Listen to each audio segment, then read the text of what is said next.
ሱራን እሱ ጥያቄ አለኝ። ጥያቄሽ ምንድን ነው? ጥያቄ ፈቷ የምጠይቅስ ስለ ባልተቤቴ ነው። እሺ ባልተቤቴ ተይዞ ኢትዮጵያ ነው ያለው። 4 ዓመታችን ተተራራቀ። እሺ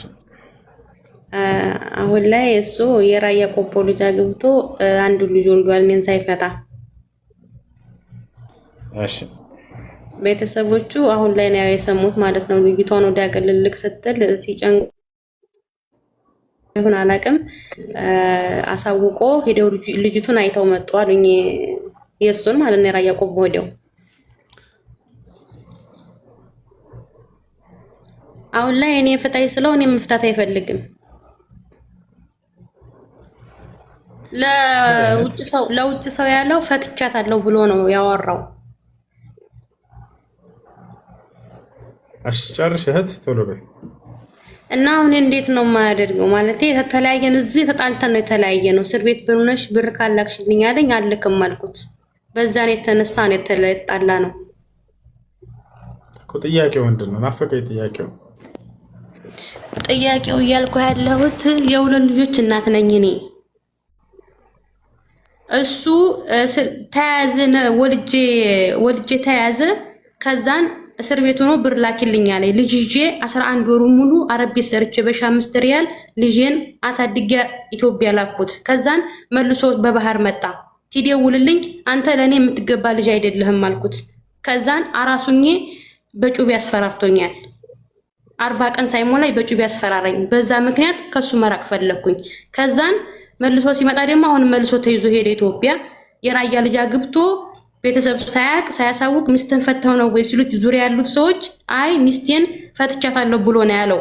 እናትና አባቱ በሰዓቱ አልሰሙም። አሁን ላይ ግን ህፃኗ ወደ ሀገር ልትገባ ስትል በዲህ ልጅ ነኝ ስትለው ሚስቱ የጨነቀው ጊዜ ይሆን አላውቅም። እናትና አባቱን አሳውቆ አገር አሁን እነሱ ወደ ራያ ቆቦ ልጁን አይተውለት ተመለሱ። አዩ ፈትቼሻለሁ ብሎ አውርቷል ለሰዎች። ስለዚህ ኒካ ይወርዳል አይወርድም ነው አይደል ጥያቄው? አይዋ ጥያቄ ይሄ ነው። በቃሽ። በትክክል እርግጠኛ ነሽ ይሄን ቃል እንዳወራ ወይንስ ዝም ብላ የሆነች ሴት ነግራሽ ነው? ለእህቱ ነው ያወራው። እህቱም ኒካዋን አውርጃለሁ ብሎ ነው የተናገረው። ለእህቱም ለአክስቱም ልጅም ለእህቱም። በፈጣሪ ስም አንድ እህት መረጋጋት አዳምጪ። በእርግጠኝነት ፈትቻታለሁ ወይንም ኒካን አውርጃለሁ ብሎ ተናግሮ ከሆነ ኒካሁ ወርዷል። خلاص እሺ ኒካሁ ይወርዳል። إذا تحدث الشخص يعني لشخص ما بأنه طلق زوجته فقد وقع الطلاق። አንድ ባል ለማንም ሄዶ ሊሆን ይችላል ሚስቴን እኮ ፈትቻታለሁ ብሎ ከተናገረ ኒካሁ ይወርዳል። እሷንም እንደዛ አሳምኗት ነው የሚሉኝ። አሁን እሷንም አሳምኗት ነው ያገባት። ልጅ እንዳለኝ ይፋታል። ስለሷ በኋላ እናወራለን። አሁን አንቺ ኒካህ እንደዛ ብሎ ከሆነ ሰው ይወርዳል ኒካህ። እሺ እሺ በቃ ችግር የለም። ጥያቄ ነበረኝ። እሺ ባለፈው ባርክ ያለው ማካረኩም በኋላ አሰሪ የ3 ቀን እንትን ነበረኝ ማለት ነው። ወቅት ነበረኝ 3 ቀን። ከዛ እዛው ያለ አባት እናት ማረክ ትችላለህ ብሎኛል። እና ይሄ ነገር እንዴት ነው የሚታየው? እዛ ሐረም ውስጥ ሆኜ ለአባት እናቴ ነይቼ አርጋለሁ። ይሄ ይበቃል ወይስ እንዴት ነው? ተሳስቷል። ሰውየው አሳስቷል። ዑምራ ያደረገ ሰው ከሆነ እዚያው እንደገና ከመስጂድ አይሻ ወጥቶ ከዚያ እንትን ማለት አለበት። ኢህራም ማድረግ አለበት። ኢህራም ማድረግ አለበት። እሺ መንይ ነጅሳል? ላ መንይ አይነጅስም። አልመንይ ጣሂር ብለዋል ነብዩ ሰለላሁ ዐለይሂ ወሰለም። መንይ ጣህራ ነው ብለዋል። መህር ሀጅና ትንሽ ገንዘብ ይሁን ብላ ቢፋቱ የባል ግዴታ ምንድን ነው? መህሬ ሀጅ ነው ብላ በዚያም ገንዘብም ጭምር አድርጋበት ሰውየውን ቢፋቱ እንዴት ነው የሚሆነው ነው ጥያቄው ነው አይደል?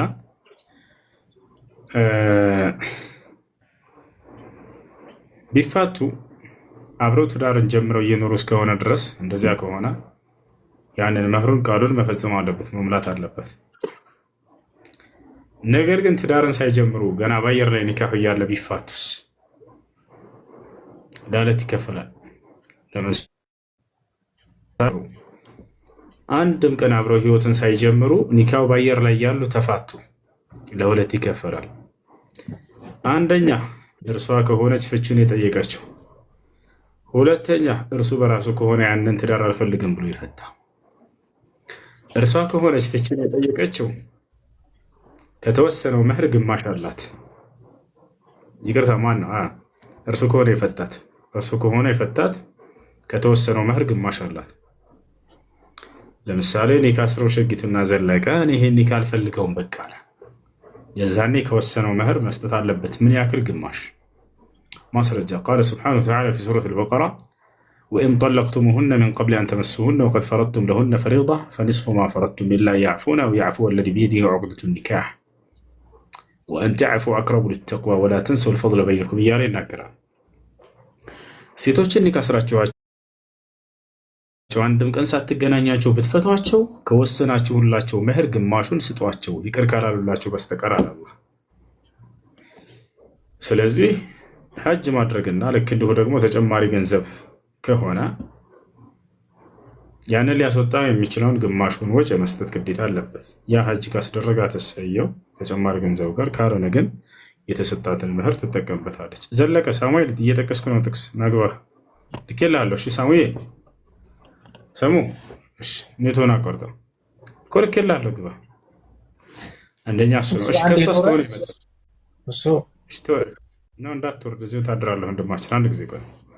ነገር ግን ከእሷ ከሆነ ፍቺ የመጣው ኒካ እንደታሰረ ምንም ህይወት ሳይኖሩን አልፈልግም ማለች፣ የዛኔ ምንም አትወስድም። ምክንያቱም በራሷ ጊዜ ነው ይሄን ኒካ አልፈልግም እኔ ብላ ያቋረጠችው።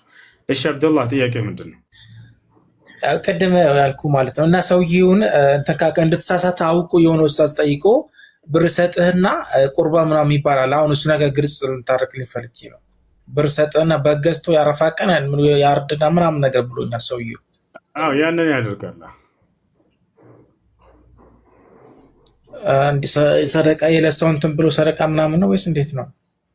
ከተቻለ እዚያው ቦታ ቅርብ ከሆነ ያለው ሂዶ ያንን እንደገና ከመስጂድ አይሻ እንትን ብሎ ኢህራም አድርጎ እንደገና ዑምራ ያደርጋል። ያንን ማድረግ ካልቻለ እና በጣም ሩቅ ቦታ ከሆነ ያለው ግን አንድ በግ አርዶ ለምስኪኖች ያበላል እኮ። አባቴ ነው የሚያበላው ማለት ነው። ሰውዬ እንደዛ ያለ እኔ ሳውዲ ነው ያለሁት። አባትና ኢትዮጵያ ናቸው። ብርት ልክ ሰጥህና እዛ አርደው ያበላሉ ምናምን አለ። ችግር የለውም እንደዛም ይቻላል። ወይ እዛው ያለህበት ሀገር ካልሆነ ደግሞ ሀገርህ ላይ ኢትዮጵያም ላይ አስልከህ ማስበላት ትችላለህ። እሺ ሐያካለ ሐቢቢ ሽክራን መርሐባ ለበረካቱ። አለይኩም ሰላም ወራህመቱላሂ ወበረካቱ።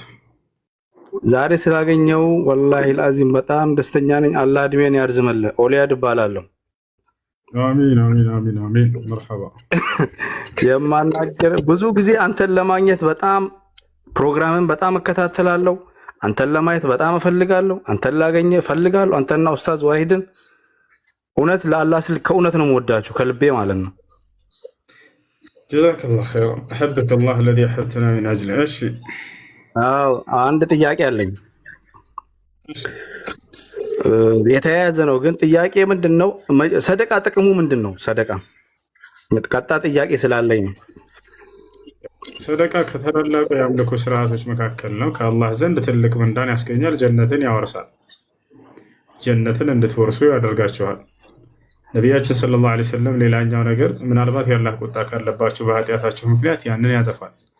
አሰደቃ ቱጥፊኡ ገደብ ረብ አሉ ነቢ ሰለላሁ ዐለይሂ ወሰለም። ሰደቀቱ ሲር በተለይ በድብቅ የምታደርጉት ሰደቃ የአላህን ቁጣ ያበርዳል፣ ያጠፋል ብለው ተናግረዋል።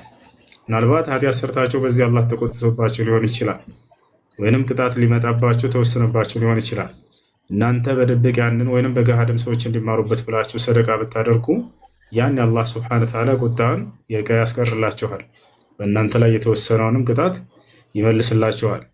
ነቢያችን ሰለላሁ ዐለይሂ ወሰለም ሁሉም ሰው የትንሣኤ ቀን ፊ ظል ሰደቀቲ በሰደቃው ጥላ ስር ይሆናል የትንሣኤ ቀን ብለዋል። ሰደቃን ባበዛ ቁጥር ነገ የትንሣኤ ቀን ያ ከባድ ጊዜ ለእርሱ እንደ ከለላ ይሆንለታል ማለት ነው። ትልቅ ምንዳ ያስገኛል ሰደቃ። አይሽ ሰደቃ ቀድርን ይቀይራል እንዴ? ቅድም እንዳልኩት ነው። አሁን ቀድርን ይቀይራል ሲባል ጊዜ በአንተ ላይ የተወሰነብህ ቅጣት ካለ በኃጢአትህ ምክንያት እንዲመታህ የተወሰነ ካለ ልክ ያንን አንተ ሰደቃ በምታደርግ ጊዜ ያን ቅጣቱን ይመልሰዋል። ቀድርን ይቀይራል ስል ይሄን ማለት ነው። ነቢ ሰለላሁ ዐለይሂ ወሰለም ላ የረዱ ልቀዳ ኢላ ዱዓ ብለዋል። አው ሰደቃ በአንተ ላይ የተወሰነ ነገር ካለ ያንን ይመልሰዋል ማለት ነው። እሺ ኦኬ እሺ። ሁለተኛ ደግሞ አሁን አንዳንድ ሰው ዱዓ ያስደርጋል። ያ ዱዓይ የሚመጣብህን በላ ወይ ሊያገኝ የነበረውን ነገር ይቀይራል። አሁን እንዳልኩት ላ የረዱ ልቀዳ ኢላ ዱዓ ለነቢ ሰለላሁ ዐለይሂ ወሰለም።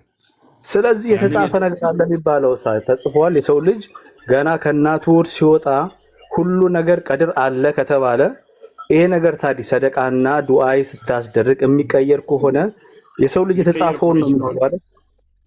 ሊቀየሩ የማይችሉ ነገራቶች አሉ። የተጻፈብን ብቻ የምንኖራቸው ነገራቶች አሉ። ለሁለት ይከፈላል። አንደኛ የተጻፈ ነገር አለ፣ ያ ሊቀየር የማይችል የሆነ በተአምር አይቀየርም። የሰው ልጅም በፍጹም የሚቀየረው ነገርም አይደለም። ሁለተኛ ይቀየራል የተባለው ምንድን ነው?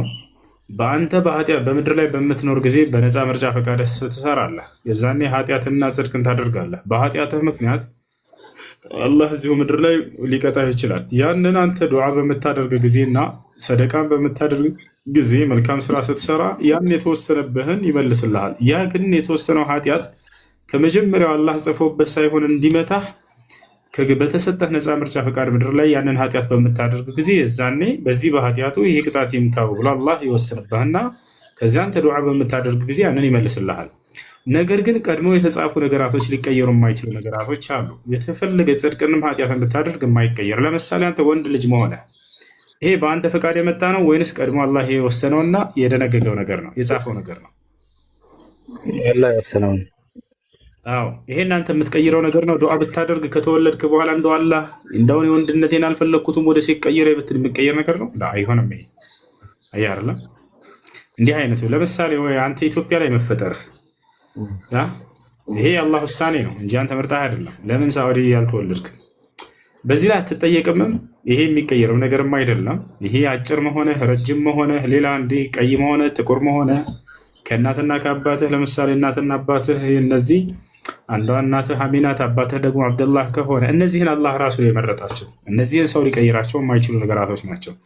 ግን እነዚህ አሁን ቀደም ያልኩህ ምንድን ነው? በምድር ላይ በምትኖር ጊዜ በተሰጠህ ነፃ ምርጫ ፈቃድ መሰረት አድርገህ ኃጢአትን ብትሰራ የዛኔ በኃጢአትህ እንዲመታ ውሳኔ ይወስናል አላህ ሱብሓነሁ ወተዓላ። ገብቶሃል? ኃጢአትህን መሰረት አድርጎ ከዚያ በኋላ አንተ ዱዓ በምታደርግ ጊዜ ያንን እንዲመልስልህ እንዲሁም ሰደቃ ምጽዋት በምታደርግ ጊዜ ለድሃዎች አላህ ያንን ያስቀርልሃል። ያ ነው ቀዷን ዱዓ እንጂ አይቀይርም የተባለው።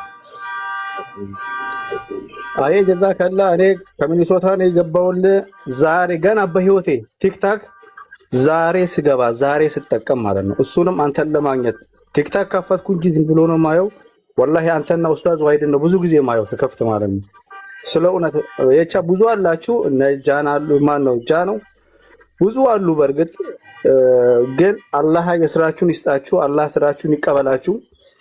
ለአላህ ስል የእውነት ወዳችኋለሁ። ዱዓ አድርግልኝ። እሱ እኔ ምንም አይደለም። አይ ጀዛከላ። ሰላም አለይኩም ወራህመቱላሂ ወበረካቱ። ሰላም ወራህመቱላሂ ወበረካቱ። እና በውስጥ ያሉትን መረጃዎችን ደግሞ ልክላለሁ። ከዚህ ጋር ከታች አካውንቱን ደግሞ ጽፌላችኋለሁ እስከ ስልኩ ቁጥር ጭምርት ማለት ነው። ይሁ ይረዳሉ። እንደም ማስረጃን መላክ አይጠበቅብህም። ችግር የለም። ቅድም ስለታየ በቪዲዮ በቂ ነው እሱ እና የቻሉትን ያክል ይረዳሉ። ኢንሻአላህ መርዳት የምትችሉ ሰዎች ጀዛኩሙላሁ ኸይር። አላህ ይጠብቃችሁ። ሁላችሁንም ባላችሁበት ሚዩት አድርጌ እቀመጣለሁ ኢንሻአላህ። ጀዛኩሙላሁ ኸይር። አላህ ሀያትክን አላህ ያቆይልን። ወላሂ አላህ ይጠብቅህ፣ ረጅም ሀያት ወፍቆህ ከዚህ በላይ ዒልም እንድታስተምር ከዚህ በላይ እውቀቱን አላህ ይወፍቅህ። አላህ በቀልብዬ የሞላውን ዒልም ሞልቶ እስኪፈስ ድረስ ረብል ዓለሚን አይንናሱንም አፈናሱንም ይዞ ሀያትክን አስረዝሞ በአፍያ በተምኪን አላህ ያቆይልን። ጀዛኩሙላህ ኸይር። አላህ ሌሎቹንም አላህ ይጠብቅልን። የታሙትንም አላህ ያሽርልን። የተቸገሩትንም ችግራቸውን አላህ ያስወግድልን። የተጨነቀውንም አላህ ይፈርጅልኝ። በውጭም በሀገር ውስጥም ያሉ እህት ወንድሞቻችን ደግሞ ሐጃ ያለው ደግሞ በሙሉ ሐጃችሁን አላህ ይከምልልኝ። አላህ ይጠብቃችሁ። ጀዛኩሙላህ ኸይር። መርሐባ ሽኩራን። እሺ አቡከር ጥያቄ ምንድን ነው? ሰላም አለይኩም። ሰላም አለይኩም ወራህመቱላሂ ወበረካቱ። በመጀመሪያ ለአላህ ብዬ እወድሃለሁ። አላህ ይጠብቅህ። ሁለት ባልና ሚስቶች ሲጋቡ እሷ መህሬ ትንሽ ገንዘብና ሐጅ ነው ብላ ነበርና ሲፋቱ ለ3 ዓመት ምናምን ኖረዋል። ሲፋቱ በሰላም ነው የተፋቱት። ያው በእሷ ፍቺ ጥያቄ መሰረት ገንዘቡን መልሶላታል። ነገር ግን ሐጁ እንዴት ነው የሚሆነው? ኦልሬዲ ተለያይተዋል፣ ቆይተዋል። ከተለያዩ 1-2 ዓመት ሆናቸዋል። ሐጁ እሷ አውፍ ብላለች ሐጁን። ነገር ግን ባለቤቷ ላይ ምን አይነት ግዴታ አለባት? ይሄ ነው ጥያቄ። ኢንሻአላህ ጀዛከላሁ ኸይር። አውፍ ካለች በቃ ምንም የለበት ኢላ ያዕፉን ብሏል አላህ። አውፍ ካላሉላችሁ በስተቀር ነው ያለው። ስለዚህ አውፍ ካለች እርሷ ምንም የለበትም፣ በእርሱ ላይ ምንም የለበትም። እሺ ጀዛከላሁ ኢያክ። ሰላም አለይኩም። አለይኩም ሰላም ወራህመቱላህ። እሺ ይቅርታ ተመለስኩብህ። ያው በቅድሙ ጉዳይ የተያያዘ ነው ጥያቄ እና እንትን ነው አሁን ስለ ትዳር ማለት ነው። ቅድም ጠይቄ ነበርና ልጅቷ ያለችው አረብ ሀገር ነው፣ እዚህ ነች ያለችው ብያለሁ። እና አሁን በቃዲ በኩል ውክልና ሰጥታ ምናምን ኒካ አስራ መኖር ከፈለገች ይሄ ቃዲው መጀመሪያ ያለባትን ኒካ ለማውረድ እዛ መሄዱ አይቀርምና አሁን እዚህ ባለችበት ቦታ ይሆናል ወይ? አሁን እዛ ከሄደች የትም የምትኖረው ቦታ የላትም፣ የምትገባበት ቤተሰቦቿ እዛ ከሄደች ግዴታ ይሆናል። እሺ ወንድም ይሆናል። በአካባቢ የሚገኝ ኒካ በማንተን ሸሪዓ ፍርድ ቤት እዛ ሄዳ ያን ኒካ እንዲያወርድላት ማድረግ ትችላለች። ችግር የለውም። እዚህ አረብ ሀገር ትችላለች ማለት ነው። እሺ ሁለተኛ ጥያቄ ነበር። ሁለተኛ ጥያቄ በእኔ ጉዳይ ነው እና እኔ ከሀገር ከወጣሁ እዚሁ እኔም አረብ ሀገር ነው እዚህ ነው የምሰራው እና እኔ የምሰራው ስራ ትንሽ ደሞዙ ትንሽ ነው እና ፋሚሊዬን መርዳት ምናምን ፈልጋለሁ እና ለፋሚሊ የምልከው ወይም ምረዳቸው ትንሽ ብር ነው እና የሆነ ትምህርት ጀምሬ የተወሰነ ወራቶች ይፈጅብኛል ያ ትምህርት ማለት ነው። ያ ትምህርት ከተሳክቶልኝ እኔ ያን ትምህርት ከጨረስኩ ደግሞ ትንሽ ደሞዜም ከፍ የሚል ስራ ስለሚይዝ ቤተሰቦቼ ደግሞ ይሄን ትምህርት እንድማር አይፈልጉም፣ እነሱን እንዳግዝ ነው የሚፈልጉት እና እኔ ዝም ብዬ በቃ ቤተሰቦቼ ሳይፈቅዱልኝ እሺ ሳይሉኝ ደሞዝ ምናምን ያን ትምህርት እስከምጨርስ ድረስ ለነሱ መላክ አልችልም። ያኔ ደግሞ አባትና እናቴ ትንሽ ሊቀየሙብኝ ወይም ሊያዝኑብኝ ይችላሉ። ያ ነገር እንዴት ይታያል ነው? እሺ አስረዳቸው አንተ ቀስ ብለህ። አሁን ላይ ረዶ ይችላል። ቀስ ብለህ አንተ ደጋግማ ይሄን ነገር አሳምናቸው፣ አስረዳቸው እና ሙሉ በሙሉ ባትረዳቸው ችግር ላይ የሚወድቅ ከሆነ እንደዚያ መሆን የለበትም። በቻልከው አቅም አብቃቅተህ ደግሞ እነርሱን ለመርዳት ሞክር። እያብቃቃህ በቻልከው አቅም ከአንተ የሆነ የተወሰነ ነገር እየቀነስክ ምናልባት በቀን 3 ጊዜ የምትበላ ከሆነ ያንዱን ጊዜህን ለእነርሱ ተወው። እንደምንም እያብቃቃ ህይወትህን እንትን እያልክ በተቻለ አቅም እየረዳሃቸው ለቀጣይ ደግሞ የተሻለ እንድረዳቸው ይህን ትምህርት መውሰድ አለብኝ ብለህ አሳምናቸው፣ አስረዳቸውና በዚያ መንገድ አድርግ። አላህ ደግሞ ያግዛል። አላህ ከጎን ይሆናል ኢንሻአላህ። አብሽር። እሱ አንተ ልግባ። እሺ ያ እንዳልኩህ እኔ እዚህ ሚኒሶታ ነው የምኖረው። አንዳንድ ጊዜ ዲሊቨሪ እሰራለሁ ማለት ነው። ዲሊቨሪ በምሰራበት ጊዜ እቃው የታሸገ ነው። ያ የታሸገ እቃ ምን እንደሆነ አላውቅም። እኔ አንድ ቀን አላህ ይቅር ይበለኝ ግሮሰሪ ከአማዞን እቃ ጫንኩና ከጫንኩ በኋላ ለካ ሌላ አንድ እቃ አለች። አንዱ እቃ ከግሮሰሪ ነው የሚወሰደው ማለት ነው። አላወኩም። መጀመሪያ ሄድኩኝ አንሳልኝ ስለው ማንሳት አልችልም ማለት ሰውየው። ሄድኩኝ ጭኜ አደረስኩኝ። አልኮል ነው ማለት ነው። እኔ በትክክል የማውቀው ያንን ነው። ግን ከዛ በኋላ እቃው የታሸገ ነው። ምን እንዳለ ውስጡ አላውቅም። ሰውየው ምርጫ የለውም አለ።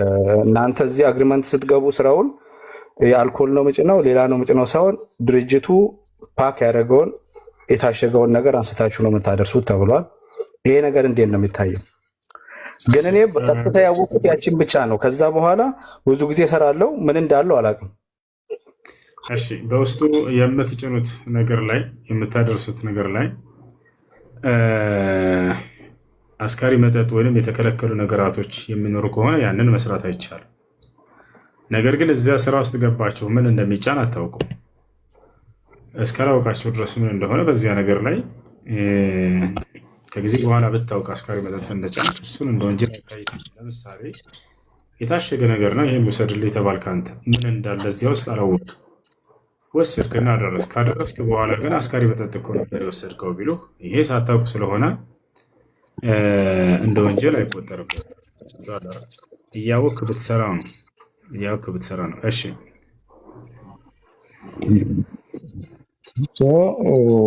ባላወቅኩት ነገር ያው ግን ከካምፓኒው ያ ነገር ሊወጣ ይችላል። ወላሂ አለም እስካላወቅኩት ታሽጎ ከተሰጠኝ እንትን የለውም ማለት ነው። ያው እንደዚህ አይነት ነገር እንደሚሰራ ካወቅ አትስራ። እዚያ ቦታ ላይ አስካሪ መጠጥ እንደሚወሰድበት ከታወቀ የተከለከሉ ነገራቶችን እንደምትወስዱ ከታወቀ በእርግጠኝነት እዚያ አስተካቶ መስራት ይቻላል። እሺ ጀዛከላሽ እሷን ከስሮኛ አዳምጣ። ሰላም አለይኩም ወራህመቱላሂ ወበረካቱ። እሺ እንጨርስና ቁርአን እንቀራለን ኢንሻአላህ። ሰላም አለይኩም። አለይኩም ሰላም።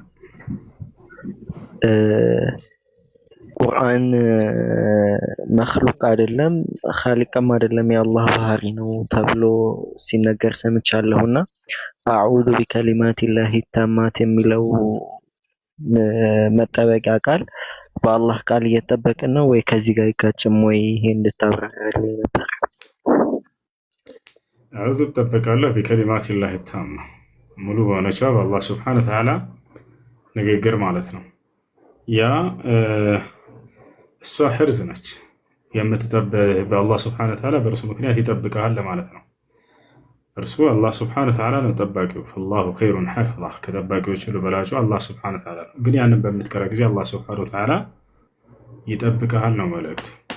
ይጠብቅሃል፣ ጠባቂው አላህ ሱብሓነሁ ወተዓላ ነው። ሰበቡ ምንድን ነው ከተባለ እንድትጠበቅ እርሱ ያወረደውን ቃል በእንትን በማለት በዚያ በማንበብህና በእርሱ ሰበብ በመያዝህ ነው። የሚጠብቀው አላህ ሱብሓነሁ ወተዓላ ነው ባጭሩ።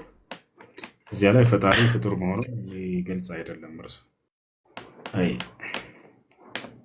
ሌላ ደግሞ ያለኝ አንድ ጥያቄ ነቢያችን ሰለላሁ ዐለይሂ ወሰለም ላይ ሰለዋትን የምናወርድበት ምክንያት ማለት እንዴት ነው?